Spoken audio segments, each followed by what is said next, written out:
Hello everybody, welcome to my channel. In this video I will show you how to recover disk space from your Windows computer.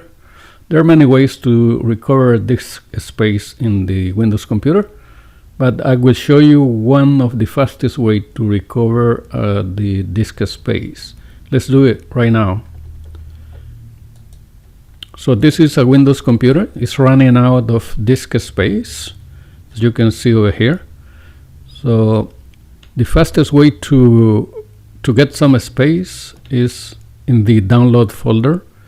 Many times we forget to empty the download folder.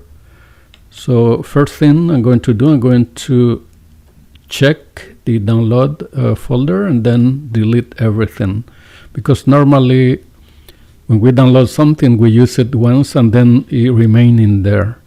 So I'm going to delete all of this on this folder, and then after it's deleted, don't forget to verify the recycle bin, because after we delete files, normally they go to the recycle bin.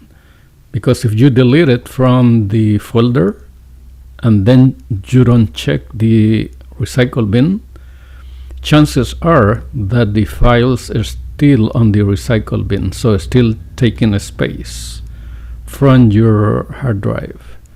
So let's do the deletion of these files and see if we get some space back.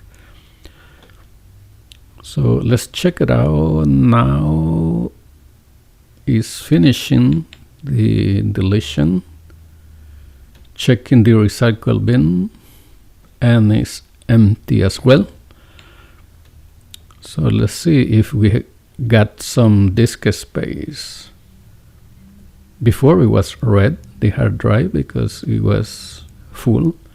Now we got back some space for the time being. In the next video I will show you how to recover more disk space on Windows machines.